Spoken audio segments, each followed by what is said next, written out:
Dober dan, lep zeliščarski pozdrav, tule iz tega lepega sončnega dneva. No, danes bomo tule na našem travniku malo predstavili nekaj zdravilnih rastlin in kar prva izmed njimi je, bomo rekli, rastlina oziroma drevo in to je breza. Taka čudovita, lepo drevo, pogledajte, kako se lepo giblje v tem vetru. Breza je sicer, lahko bom rekla, malo zapostavljena glede svojih zdravilnih učinkovin, zato vam jo bom danes predstavila. In sicer nabirajo se listi, najboljši so zdaj v maju in juniju.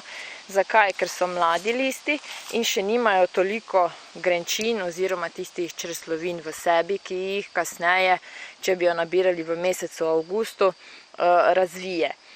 Sicer tiste grenčine in čreslovine nič narobe z njimi, vendar je potem čaj nekoliko bolj grenek, trpek zaradi tega.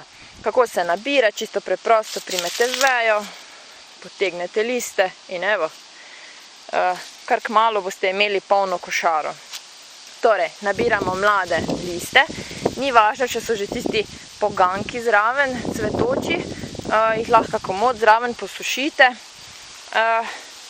Sušijo se, najbolje se sušijo, da ni preveč naložena skupaj, ampak da je v neki tanki plasti in pa seveda na prepihu. Ne sušimo je na soncu. Če pa imate kakšne sušilce, pa lahko tudi s pridom uporabite sušilnik. Hitro se torej posuši, ohrani tako lepo zeleno barvo. Zakaj se pa zdaj sploh breza najbolj uporablja? V prvi vrsti je zelo dobra kot čistilec našega telesa.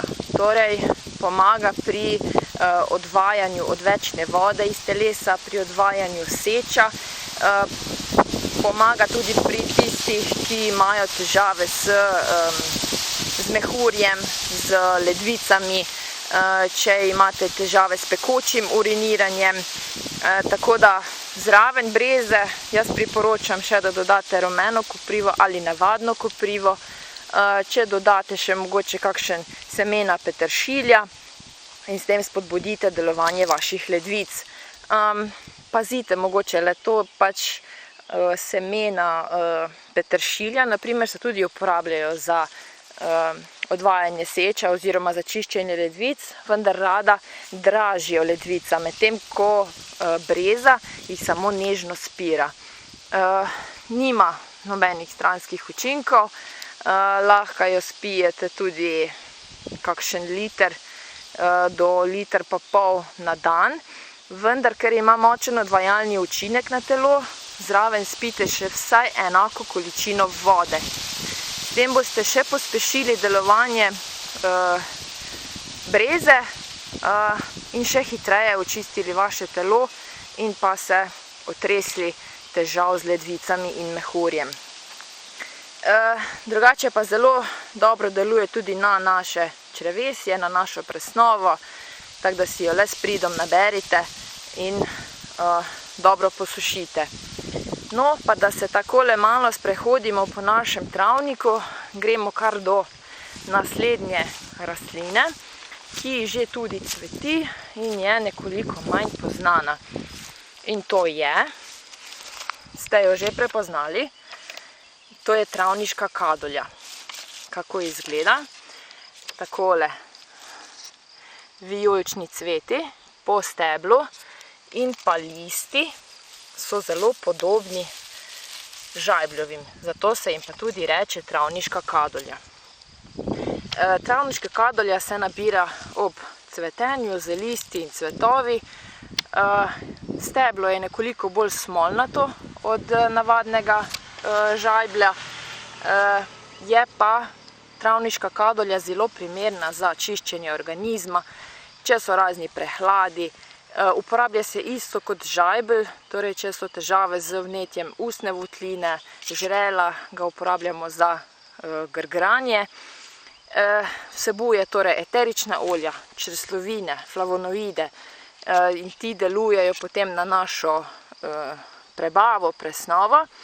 Vendar pazite, ravno tako kot navaden žajbelj, tudi travniška kadolja vsebuje tujon, zato ga ne namakate na alkohol.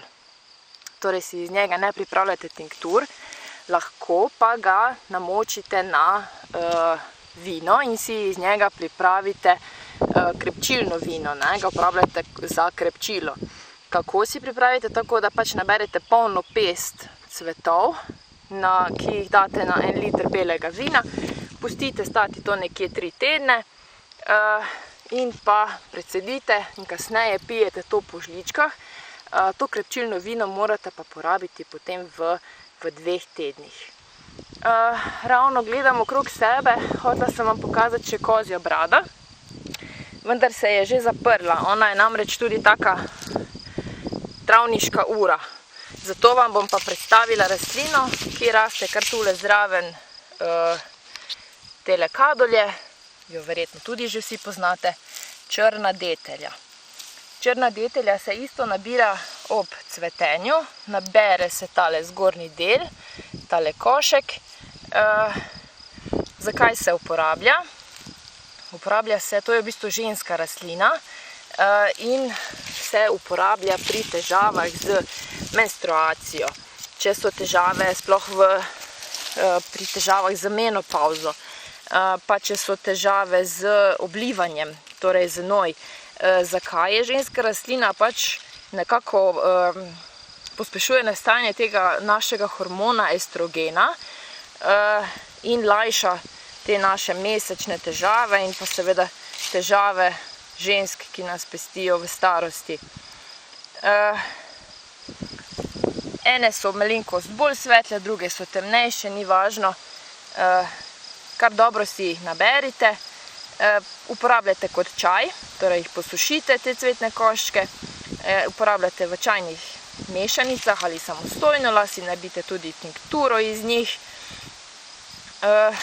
Zraven, mogoče tole rumeno vidite, je tudi ena vrsta detelje, tej se reče poljska detelja, vendar žal ni zdravilna, ampak kljub temu, da vam malo pokažem te travniške rastline. Zraven še raste trpotec, ga vidite. Ga tudi, tisti, ki ga še niste nabrali, si ga le naberite. Mogoče, da vam pokažem kozjo brado. Sicer je zaprta. Marsikdo jo zamenja za arniko, vendar ni. Tole je kozja brada. Zakaj se v bistvu kozja brada najbolj uporablja? Lahko uporabljate v čajnih mešanicah, torej kot čaj naberete tele cvetoče cvete, pospešuje presnovo, čisti kri, krepi telesno odpornost, pospešuje izločanje seča in znoja. Čaj iz korenin kozje brade pa pomaga pri zgagi, če je kakšna izguba apetita, okrepi telo po dolgi bolezni. Lahko pa nabirate v jesenskem času tudi korenine kozje brade, ki pa so pač lahko tudi kot neka odlična osnova za pripravo juh. Kozjo brado uporabljajo zelo pogosto tudi svežo, saj spada v skupino rdičevk, isto kot potrošnik in pa regrat, tako da jih lahko uporabljate v jedeh. No, danes smo takole predstavili nekaj rastlin, pa lepo nabiranje, se vidimo do naslednjič.